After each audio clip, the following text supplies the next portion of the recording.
బుక్కులు జినిగిన నోటు తీరే ముఖ్యమంత్రి మాటలు చెల్లవు అన్నట్టు మాట్లాడిండు టీపీసీసీ అధ్యక్షుడు మహేష్ కుమార్ గౌడ్ సారు. వచ్చే ఎన్నికల పరకాల పక్క రేవుని గెలిపియాలే అన్నాడు కదా సీఎం రేవంత్ రెడ్డి సారు. అగో అవి చెల్లని చెక్కు తీరేనాట, పాసిపోయిన పాసంతా తీరేనాట, తుప్పు పట్టిన తుపాకీ తీరేనాట. ఎవరు ప్రకటించినా అది చెల్లదు.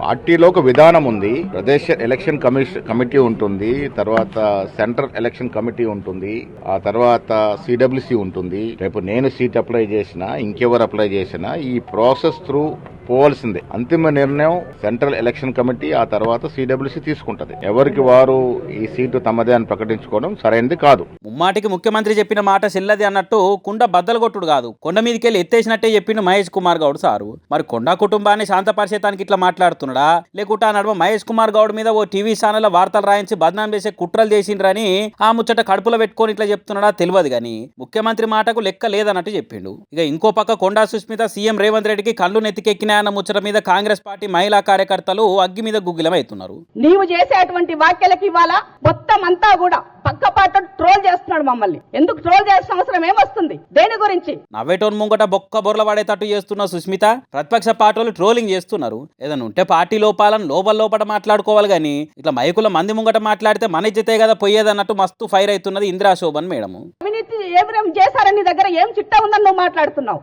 నీ దగ్గర ఉంటాయి దర్యాప్తు సంస్థలు ఉన్నాయి, దమ్ముంటే. అది లేదు, మళ్ళా ఏదో ఒకటి చూపాలా, ఇంకొకటి పబ్బం గడుపుకోవాలా. ఇదేనా నువ్వు చేసే రాజకీయం? ఇట్లాంటి దానివి ముఖ్యమంత్రి రేవంత్ రెడ్డిని అనేదానివైనవా అన్నట్టు మాటలతో కొట్టినట్టు మాట్లాడింది. ఉన్న ఈ ప్యానెల్లో ఉన్న ఐదుగురం కూడా 10-15 సంవత్సరాల నుంచి దొప్పించుకుంటున్నాం. అసొంటిది నిన్న మొన్న వచ్చి పరకాల సీటు నాదే అని అంటే అవుతుందా? కాంగ్రెస్ పార్టీలో ఖర్చు ప్లేసి ఎమ్మెల్యే ఎంపీ సీట్లు కావాలని చూసి కళ్ళు కాయలు కాసిన వాళ్ళం మేమంతా. మాకే ఇక్కడ దిక్కులేదా అంటే నిన్న మొన్న వచ్చి సీఎం రేవంత్ రెడ్డిని అనేదానివైనవా అన్నట్టు సుస్మితకు సురుకులు పెట్టింది. మాట్లాడే మాటలను బట్టి చూస్తే నీ వెనక మరి బీజేపీ బీఆర్ఎస్ ఉండి మాట్లాడిస్తుందో అని అనుకోవాల్సిన పరిస్థితి ఉన్నది. కాబట్టి మాట్లాడే ముందు నరం లేని నాలుక ఏదైనా మాట్లాడుతుంది. నాలుక నుంచి ఒక వర్డ్ బయటకు వస్తే దాన్ని వెనక్కి తీసుకోవాలంటే ఎంతో కష్టపడి ఉండాలి, ఎంతో బాధపడాలా.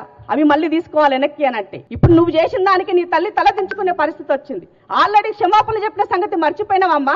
ఇగో ఇట్లా శత్రువులు ఎక్కడో ఉండర్రా, చెల్లెలు కూతుల రూపంలో మారేసాలు వేసుకొని మన కొంపలనే తిరుగుతా ఉంటారు అన్నట్టు కాంగ్రెస్ పార్టీలే కయ్యాలు రోజు రోజుకు రోత పుట్టిస్తున్నాయి. మరి లులు పంచాదులతోని తెలంగాణ రాష్ట్రాన్ని ఎటు దిక్కు తీసుకుపోతారో, ఎట్లా డెవలప్ చేస్తారో అని ఆగమవుతున్నారు.